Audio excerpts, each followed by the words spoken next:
ये 5 प्रकार की स्त्रियां पति को पापी बना देती हैं। एक चोर का भाग्य कैसे बदला। नमस्कार मित्रों, दर्पण ज्ञान गंगा यूट्यूब चैनल में आपका फिर से स्वागत है। दोस्तों, आज की कहानी आपको जीवन में बहुत ही कल्याणकारी है, जिसमें आज हम चर्चा करेंगे कि एक चोर का भाग्य कैसे बदल गया। दोस्तों, ये तो आप जानते ही हैं कि जो एक चोर होता है वह पापी होता है।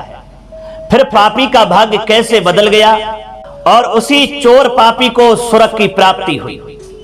इसी विषय पर चर्चा करते हुए साथ साथ आपको यह भी बताएंगे कि वह कौन सी 5 प्रकार की स्त्रियां हैं जो एक पति के लिए पापी बना देती हैं।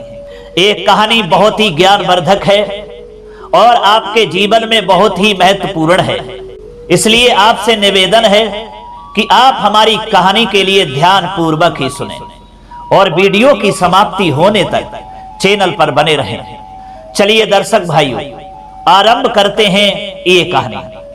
प्रिय दर्शकों, एक समय की बात है, माता पार्वती भगवान शिव के साथ में कैलाश पर्वत पर बैठी हुई थी।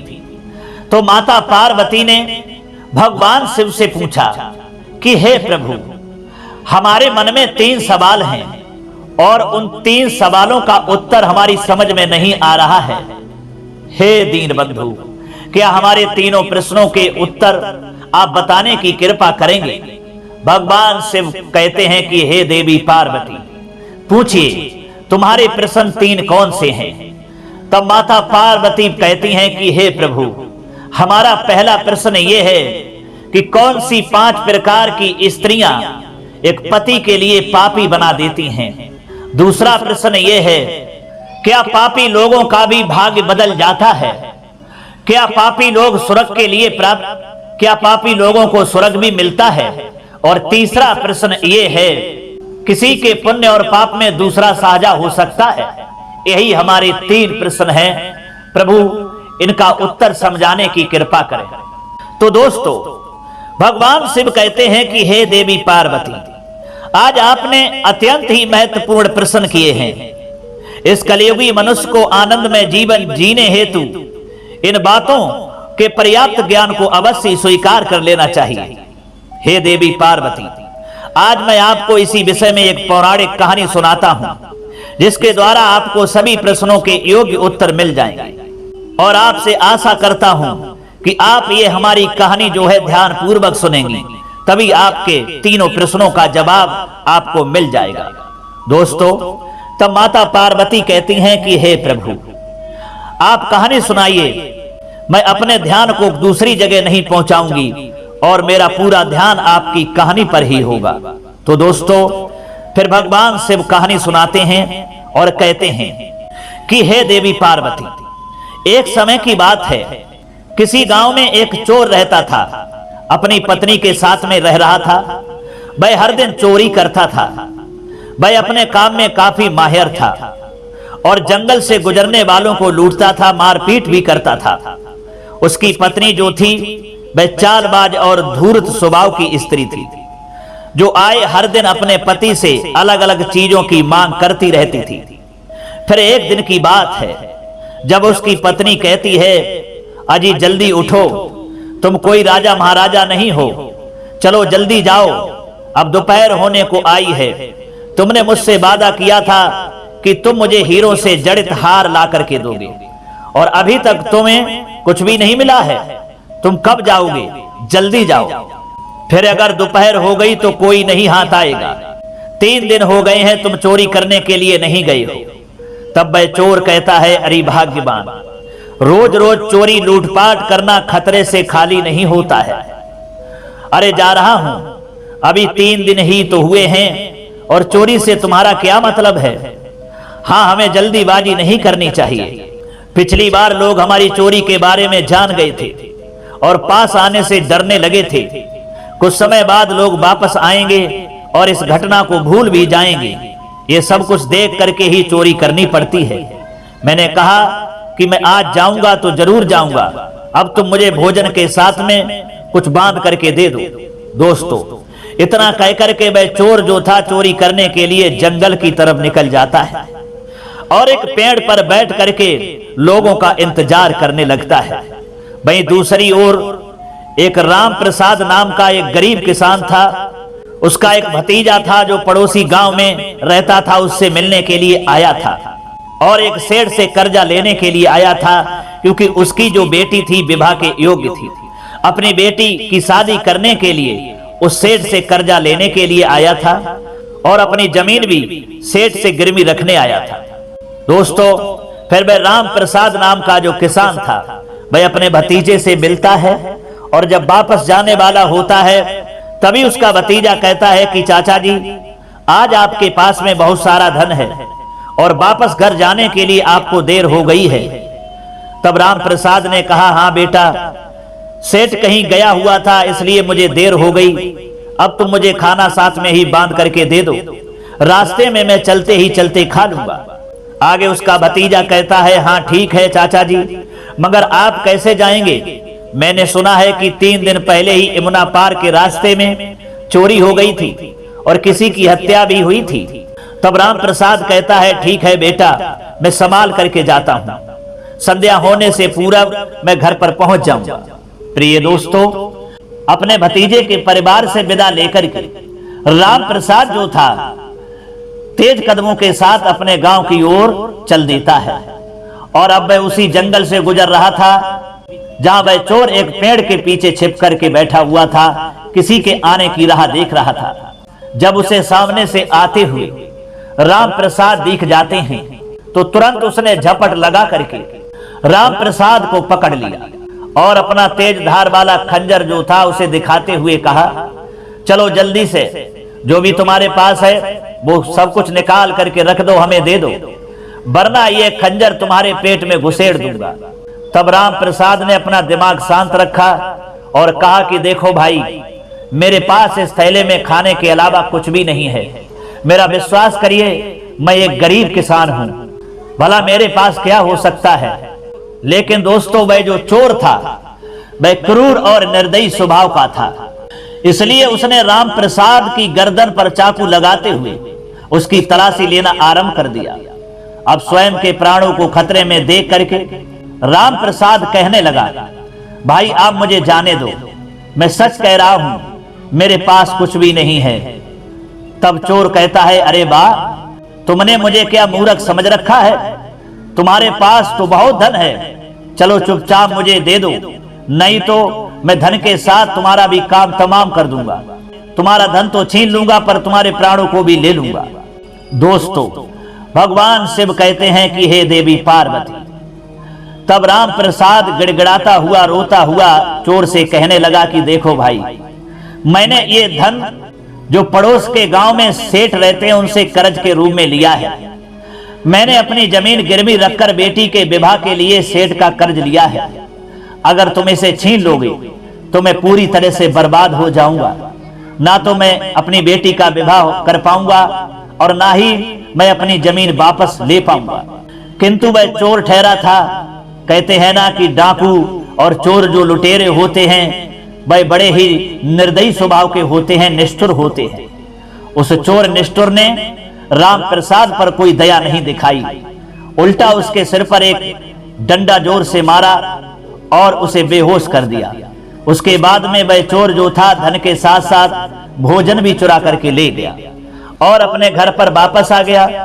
जब वह घर पर आया तो उसकी पत्नी बहुत ही देख करके खुश हुई, क्योंकि आज उसे धन के साथ साथ स्वादिष्ट भोजन और मिठाइयां भी मिल चुकी थी। तब वह चोर से कहती है कि काश अगर आप हर दिन इसी तरह ही चोरी करते रहेंगे तो वह दिन दूर नहीं है जब हम इस नगर के सबसे धनवान हो जाएंगे। तभी गुस्से से वह चोर अपनी पत्नी से कहता है, अरे मूर्ख स्त्री, जरा धीमी आवाज से बात कर, कोई सुन लेगा तो वह जरूर राजा को बताएगा, फिर हमारी जिंदगी हवालात में ही गुजर जाएगी। अरे हम चोर हैं, कोई व्यापारी नहीं हैं जो तुम पूरे नगर में राज करने के सपने देख रही हो। आज मैंने एक किसान को बहुत तेज से मारा, वह बेचारा घायल हो गया, पता नहीं अब वह जीवित भी है या नहीं है। अब मैं पूरा 1 महीना घर पर ही रहूंगा, हमारे पास 1 माह के लिए पर्याप्त धन है। दोस्तों, फिर 1 माह का समय व्यतीत हो जाता है और दूसरी ओर किसान अपनी बेटी का विवाह जैसे तैसे कर देता है और उसे अपने दामाद के साथ वापस दूसरे गांव छोड़ने हेतु उसी जंगल के रास्ते से चल देता है। भाई दूसरी ओर चोर की पत्नी जो थी अपने पति से कहती है, अजी सुनते हो, मैंने बहुत दिनों से आपसे हीरों का हार मांगा है, लेकिन आप हैं कि मुझे वह ला करके ही नहीं दे रहे हैं। आप कैसे पति हो जो अपनी पत्नी की केवल एक इच्छा पूरी नहीं कर सकते? तुम पर मुझे धिक्कार है। दोस्तों, अपनी पत्नी के मुख से ऐसी बातें सुनकर के वह चोर जो था वहां से अपना सामान जो था लेकर के चोरी करने के लिए जंगल की ओर निकल जाता है। वह अपनी पत्नी के तानों से अब तंग आ चुका था, इसीलिए उसने अब ठान ली थी कि कैसे भी हो वह अपनी पत्नी को हीरों का हार ला करके देगा। जब एक तरफ से वह चोर चोरी के उद्देश्य से जंगल में दाखिल हुआ तो वही दूसरी ओर वह किसान राम प्रसाद अपनी बेटी और दामाद के साथ उसी जंगल के रास्ते से आगे बढ़ रहा था। चलते चलते संयोग से वे दोनों आमने सामने आ गए। राम प्रसाद को देख करके चोर को याद आया कि ये वही किसान है जिसका धन मैंने लूटा था, और राम प्रसाद को भी याद आ जाता है कि ये वही चोर है जिसके कारण से मैं बर्बाद हो चुका था। किंतु ईश्वर के आशीर्वाद से सब कुछ कुशलता के साथ विवाह संपन्न हुआ है। मित्रों, जब चोर रामलाल की बेटी के गले में मंगलसूत्र के साथ साथ एक अनमोल हीरो का हार देखता है तो उसे पाने के लिए वह बेचैन हो जाता है और वह राम प्रसाद से कहता है, अरे भाई, आपको देख करके मुझे वह पुराना दिन याद आया जब आपने मुझे बहुत सारा धन दे करके खुश किया था, और आज आप मेरे लिए फिर से खजाना लेकर के आए हो। तब डरते हुए राम प्रसाद ने कहा, देखो भाई, पिछली बार तुमने जो मुझे लूटा था उसे तो मैं भूल चुका हूं, किंतु आज मैं अपनी बेटी और दामाद को उनके घर छोड़ने हेतु जा रहा हूं। आज मुझ पर कृपा करो और हमें जाने दो। तब चोर कहता है, ये तुम कैसी बातें कर रहे हो? तुम्हें छोड़कर भला मैं और मेरी पत्नी भूखे मर जाएंगे? नहीं नहीं, ये नहीं हो सकता। तुम लोग चुपचाप अपना सारा धन और गहने मुझे दे दो, अन्यथा तुम सभी को मेरे हाथों मरना पड़ेगा। दोस्तों, जब चोर की नजर राम प्रसाद की बेटी के गले पर पड़ गई तब वह कहने लगा कि वाह, आज तो मेरी पत्नी का सपना भी पूरा हो जाएगा। वह कब से मुझसे हीरो के हार की मांग कर रही थी।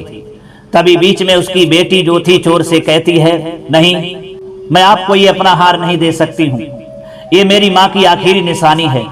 चाहे तो आप हमारा सारा धन ले लो, लेकिन मेरे पिता को आप छोड़ दो। जब चोर राम प्रसाद की बेटी की ओर बढ़ जाता है तब राम प्रसाद ने उस पर हमला बोल दिया। इसी बीच राम प्रसाद के सीने में उस चोर ने अपना तेज खंजर भोंक दिया और राम प्रसाद की बेटी के गले से हार और मंगलसूत्र छीनकर वहां से वह भाग जाता है। मित्रों, अब राम प्रसाद की उसी जगह पर मृत्यु हो जाती है, लेकिन मरते समय वह चोर को श्राप देता है कि जा, जिस धन को पाने के लिए तू लोगों की हत्या करता है, उन्हें परेशान करता है, एक दिन तेरा वह सारा धन अचानक लुप्त हो जाएगा। राम प्रसाद की दोस्तों मृत्यु होने के बाद उसके सबको उसकी बेटी और दामाद ने उसे अपने घर ले जा करके उसका अंतिम संस्कार कर दिया। वहीं दूसरी ओर जब चोर अपने घर वापस जाता है तब वह अपनी पत्नी से कहता है, अरे भाग्यवान, जरा देखो तो आज मैं तुम्हारे सपने को अपने साथ लेकर के आया हूं। तब वह उसकी पत्नी आती है, कहती है, क्या जी, बताओ क्या लाए हो? तब वह चोर अपनी पत्नी के हाथों पर हीरों का हार रख देता है तो वह देख करके बहुत खुश हो जाती है, किंतु वह तो एक लालची स्वभाव की स्त्री थी, उसे तो बहुत बड़ा हार चाहिए था। तब वह अपने पति चोर से कहती है, अजी सुनते हो, आपने जो हार ला करके दिया है वो तो बहुत छोटा है, आप मुझे बड़ा हार ला करके दीजिए। अभी के लिए चलो ठीक है, आगे मुझे बड़ा हार ला करके देना। दोस्तों, अपनी पत्नी के मुख से ऐसी बातें सुनकर के वह चोर दंग रह जाता है और कहता है, तुम जानती भी हो मुझे चोरी करने के लिए क्या क्या करना पड़ता है। इसी हार के लिए आज मुझे एक व्यक्ति की हत्या करनी पड़ी और तुम्हें इस बात का कोई अफसोस नहीं होगा। दोस्तों, भगवान शिव कहते हैं कि देवी पार्वती जब वह पत्नी घर में चोरी के धन के बारे में चर्चा कर रहे होते हैं तभी वहां पर एक साधु उनके द्वार पर आ जाते हैं और कहते हैं बेचाम देई बेचाम देई। तब वह चोर की पत्नी घर से जोर से चिल्लाती है और निकल करके बाहर आती है और कहती है, अरे आ रही हूं मैं, थोड़ा तो धीरज रखो। अरे पता नहीं मुफ्त की भीख मांगने कहां से लोग रोजाना आ जाते हैं। अरे तुझे थोड़ा भी सब्र नहीं होता, पता नहीं किस बात की तुझे जल्दी होती है। दोस्तों, ऐसी बात को सुनकर के वह साधु मन ही मन दुखी हो जाता है। वह साधु और कोई नहीं था बल्कि स्वयं देवर्षि नारद थे, जो उन लोगों के लिए अपने पाप कर्मों को रोकने हेतु मार्गदर्शन कराने के लिए आए थे। इधर जैसे ही चोर की पत्नी अपना दान का पात्र लेकर के साधु के पास आती है तो उन्हें दान देने से पहले कहती है कि साधु महाराज, मैं बहुत दिनों से पुत्र प्राप्ति की कामना कर रही हूँ, अगर आप मुझे पुत्र प्राप्ति का आशीर्वाद देंगे तो ही मैं दान करूंगी। तब देवर्षि नारद मुस्कुराते हुए कहते हैं कि देवी, आपको पुत्र अवश्य प्राप्त होगा, किंतु आपके भाग्य में विधाता ने कुछ और ही लिखा है। उसी समय वह चोर द्वार पर आता है और अपनी पत्नी और साधु के बीच बातों को सुनकर के वह कहता है, अरे महाराज, आप हमें भाग्य पुण्य और पाप की बातें न कहें तो अच्छा होगा। अरे ये सब बेकार की बातें हैं, पाप और पुण्य कुछ भी नहीं होता है। आज जो मिला है वही मेरा है, कल किसी और का होगा, बस मैं ऐसा ही सोचता हूं, यही जानता हूं। जब चोर की पत्नी घर के भीतर जाती है तब साधु उस चोर से कहता है कि हे युवक, आज जो तुम पाप कर्मों को आंखें मूंद करके कर रहे हो, इसका तुम्हें जरूर पश्चाताप होगा। तब चोर कहता है, अरे महाराज, मैं ये सब कुछ मैं अपने परिवार अर्थात पत्नी के लिए कर रहा हूं। तब साधु ने कहा, मगर तुम ये बात ध्यान में रखो कि जिस पापों को तुम कर रहे हो उस पापों की सजा सिर्फ तुम्हें ही भोगनी पड़ेगी। अगर तुम चाहो तो अपनी पत्नी से ये कह करके देख लो और कहना कि तुम मेरे पापों को साझा कर लो, देखें वो करेगी या नहीं करेगी। इतना कह करके वह साधु वहां से चले जाते हैं। साधु की बातों को सुनकर के वह चोर अचरज में पड़ जाता है और रात में अपनी पत्नी से कहता है कि भाग्यवान, अगर मैं कुछ तुम्हें देना चाहूं तो क्या तुम उसे बिना कुछ सोच विचारे ही स्वीकार करोगी? तब चोर की पत्नी कहती है, मैं कुछ समझी नहीं और आप जो कहना चाहते हैं वह साफ साफ बताओ। तब चोर कहता है कि हे भाग्यवान, मैं साधु के कहे अनुसार मैं अपने पापों को तुमसे साझा करना चाहता हूं, यानी जो मैं पाप करता हूं, क्या उन पापों में आधे भागीदार तुम भी तो हो? तब क्रोध में वह पत्नी कहती है, भला मैं आपके पापों को क्यों साझा करूं? आदि भागीदार मैं क्यों बनूं?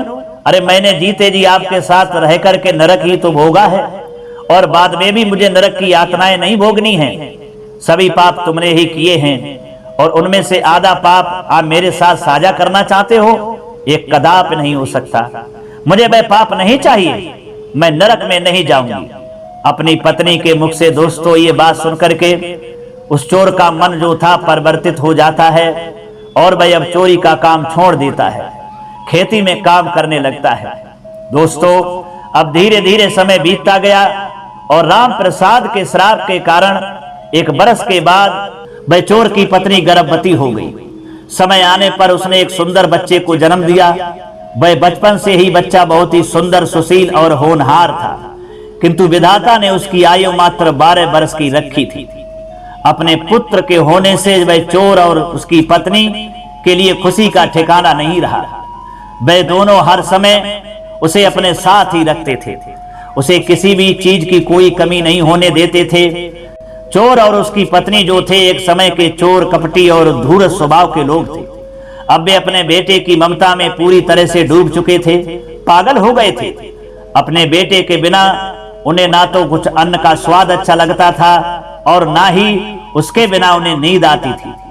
माँ बाप उसे देखकर भूख प्यास भूल जाते थे। धीरे धीरे बालक बड़ा होता गया।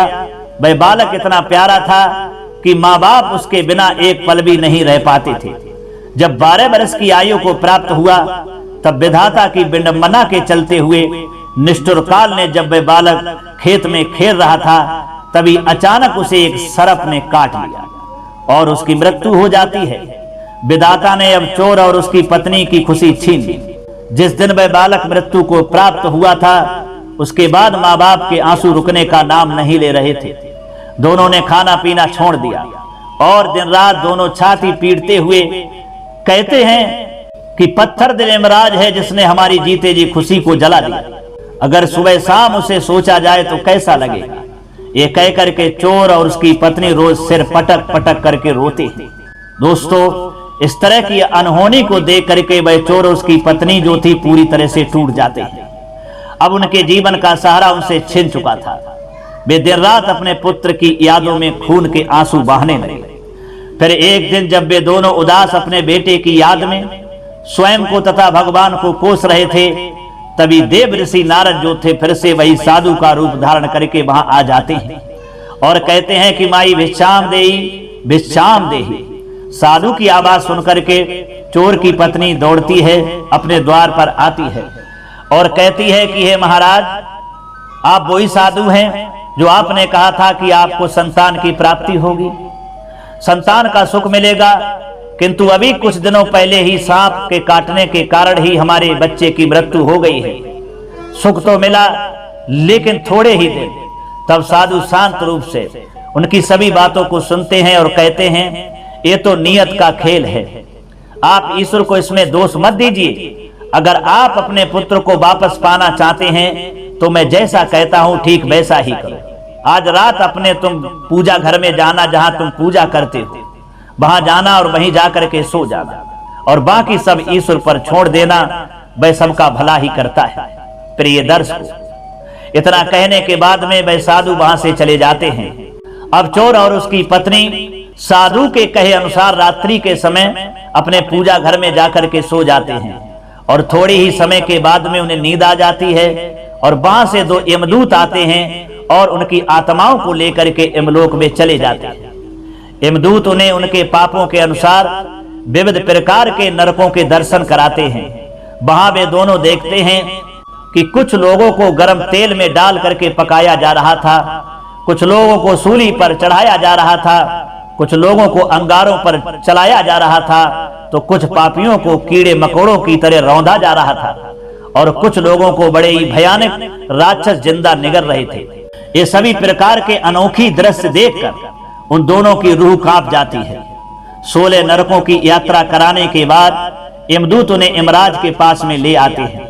जब चोर धर्मराज का रूप और रंग को देख करके उन्हें पहचान जाता है कि ये तो साक्षात मृत्यु के देवता यमराज हैं, तब वह उनसे विनय पूर्वक कहता है कि हे प्रभु, मैं क्षमा चाहता हूं। मैंने अपने पूरे जीवन काल में केवल पाप कर्म ही किए हैं, हमेशा लोगों को तकलीफ दी है, उनको दुख दिया है, उनकी जान से खिलवाड़ किया है।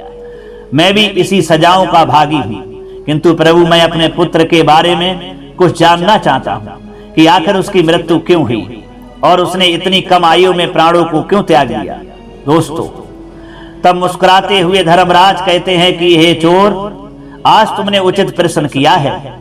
तुमने आज देखा है कि जो मनुष्य धरती पर विविध प्रकार के पाप करता है तो उसे उसी प्रकार की यहाँ सजाएं दी जाती हैं। तुम्हारा पुत्र यहीं कहीं यमपुरी में होगा, जाओ तुम दोनों उसे ढूंढ लो, अपने मृत्यु का कारण जाकर के उससे पूछ लो। अब चोर और उसकी पत्नी उसी यमपुरी की भीड़ में अपने पुत्र को खोजने लग जाते हैं। काफी समय तक ढूंढते रहे लेकिन उनका पुत्र नहीं मिला। बैठ गए, फिर क्या देखते हैं कि उनके पुत्र पर ही उनकी नजर पड़ जाती है। उनका बेटा दिखाई दे जाता है। जब चोर और उसकी पत्नी उसके पास में जाते हैं और पूछते हैं, बेटा तुम कैसे हो, क्या तुम्हें हमारी याद नहीं आ रही थी? देखो बेटा, मैं तुम्हारे बिना अधम हो चुकी हूँ, चलो अब तुम हमारे साथ चलो, हम स्वयं यमराज की इच्छा अनुसार यहाँ आए हुए हैं, चलिए अब हम तुम्हें अपने साथ वापस ले जाएंगे। दोस्तों, अपने माता पिता को वह बालक कहता है कि आप कौन हैं? मैं तो आपको जानता तक ही नहीं हूँ कि आप हैं तो कौन, आप मुझे क्यों परेशान कर रहे हैं? आप लोग तो बहुत बड़े पापी और अधर्मी हैं, भला मैं आपका बेटा कैसे हो सकता हूँ? वह चोर कहता है, बेटा तुम ये क्या कह रहे हो? तब वह बालक कहता है, जी हाँ, मैं सच कह रहा हूँ, मैं आपका बेटा नहीं हूँ, मैं तो उसी किसान राम प्रसाद का श्राप हूँ जिसको लूट कर तुमने उसकी हत्या की थी। मैंने उस कर्ज को चुकाने हेतु तुम लोगों की कोख से जन्म लिया था और धर्मराज के आदेश से मैंने अपना कार्य पूर्ण किया है। मित्रों, अपने ही पुत्र के मुख से ऐसी बातें सुनकर के वे दोनों दंग रह गए और वापस चुपचाप यमराज के पास चले आए। तब यमराज कहते हैं, अब तुम समझ गए होगे, भाग्य का लेखा स्वयं विधाता ही लिखते हैं। मनुष्य अपने कर्मों के आधार पर ही फल पाता है। तुमने जो सामान्य लोगों को तकलीफ दी थी, उसी के चलते तुम लोगों को ये तकलीफ भोगनी पड़ी। और जिस किसान की हत्या तुमने की थी, उसी ने तुम्हारी कोख से जन्म लेकर के अपनी याद में तुम्हें तड़पाया है। दोस्तों, आगे यमराज उन दोनों को वापस धरती पर भेज देते हैं, ताकि उन्होंने जिन जिन लोगों का धन लूटा था उसे वे वापस दे सकें। जब चोर और उसकी पत्नी को होश आता है, तब वे अपने सपने को एक दूसरे को बताते हैं और अपना सब कुछ अन्य लोगों को दान करके सन्यासी बन करके ध्यान करने हेतु जंगल में चले जाते हैं। मित्रों, भगवान शिव कहते हैं कि हे देवी पार्वती, आपका पहला प्रश्न है कि वे कौन सी 5 प्रकार की स्त्रियां होती हैं जो पति को पापी बना देती हैं। तो इस कहानी में आपने समझा होगा। अगर फिर भी आपके लिए समझ में नहीं आया है तो आओ मैं बताता हूं। वह चोर की जो पत्नी थी, कितनी ही धूर्त, क्रूर और नीच स्वभाव की थी। उसका पति चोर था। वो चाहती तो अपने पति को अच्छे मार्ग पर ला सकती थी। वह चाहती तो अपने पति को पुण्य करवा सकती थी, ऐसे पापों से बचा सकती थी। लेकिन वह तो धन की इच्छा रखने वाली, अपनी शौक को पूर्ण करने वाली, उसने अपने पति को ऐसा पाप करने से कदापि नहीं रोका। तो तुम्हारे पहले प्रश्न का उत्तर है उन 5 प्रकार स्त्रियों के बारे में। वह 5 प्रकार की स्त्रियां कौन सी हैं? नंबर 1 धूर्त, नंबर 2 क्रूर, नंबर 3 जिसकी नीयत अच्छी ना हो, नंबर 4 जो निर्दयी हो, नंबर 5 धन की इच्छा रखने वाली, अपनी शान शौक को ही पूरी करने वाली हो। यही 5 प्रकार की स्त्रियां होती हैं। जो स्त्रियां धूर्त होती हैं, क्रूर होती हैं, जिसकी नीयत अच्छी नहीं होती है, जिन स्त्रियों के अंदर दया नहीं होती है, वो निर्दयी होती हैं। और जो धन की चाहत रखती हैं, धन की चाहत में चाहे कितने भी बड़े पाप क्यों ना शरीर से हो जाएं, इससे उन स्त्रियों को कोई परवाह नहीं होती है। लेकिन उन्हें धन मिले और उनकी शान शौकत जीवन में पूरी हो जाए, बस यही 5 प्रकार की स्त्रियां हैं। अगर ये 5 प्रकार की स्त्रियां जिस घर में आ जाती हैं, तो वह अपने पति को पापी बना देती हैं, क्योंकि वह सारी इच्छाएं अपने पति से यदि पूरी करवाएंगी तो पति चाहे कहीं से भी ला करके दे, चाहे चोरी करे, चाहे डकैती डाले, चाहे हत्याएं करे, लेकिन अपने पत्नी को घर पर रखना चाहेगा तो वह ला करके अपनी पत्नी की शान शौक जरूर पूरी करेगा। तो ऐसी ही स्त्रियां देवी पार्वती अपने पति को पाप करने पर मजबूर कर देती हैं। और आपका दूसरा प्रश्न था कि पापी मनुष्य के भाग को बदला जा सकता है। अगर मनुष्य ने जीवन भर बुरे या कुकर्म किए हैं तो वह उसे सुधार सकता है। अगर वह अपने बचे जीवन में पुण्य के कर्म करता है तो उसका भाग्य बदला जा सकता है। हे देवी पार्वती, पापी से पापी को भी स्वर्ग की प्राप्ति हो सकती है। अगर वह किसी अनाथ कन्या का कन्यादान करता है, किसी भूखे को भोजन खिलाता है और समय पर अपनी नियत को बदलकर धर्म के मार्ग को अपना लेता है, तो उसके भी पाप धुल जाते हैं और उसे स्वर्ग की प्राप्ति होती है और उसका भी भाग्य बदल जाता है। और देवी पार्वती, आपका तीसरा प्रश्न था कि कोई भी मनुष्य अपने पाप और पुण्य को किसी के साथ साझा कर सकता है। तो हां देवी पार्वती, कोई भी मनुष्य अपने पाप और पुण्य को किसी के साथ साझा तो नहीं कर सकता है, किंतु अगर वह किसी के पाप कर्म या पुण्य कर्मों में उसका भागीदार बन जाता है तो अवश्य उस पाप या पुण्य का समान रूप से हकदार बन जाता है। हे देवी पार्वती, मैंने आपके सभी प्रश्नों के उत्तर दिए हैं। दोस्तों, तब देवी पार्वती जो हैं कहती हैं कि धन्य है प्रभु, आप और आपकी लीला को आपने हमारे तीनों प्रश्नों का सही उत्तर दे दिया। तो दोस्तों, आशा करते हैं ये कहानी आपको जरूर पसंद आई होगी। अगर ये कहानी आपको अच्छी लगी है तो कमेंट बॉक्स में जरूर बताना। फिर मिलते हैं अगली वीडियो में किसी और चर्चा में। तब तक के लिए सब्सक्राइबर बंधु एवं दर्शक भाइयों के लिए राधे कृष्णा, नमस्कार, ओम नमः शिवाय।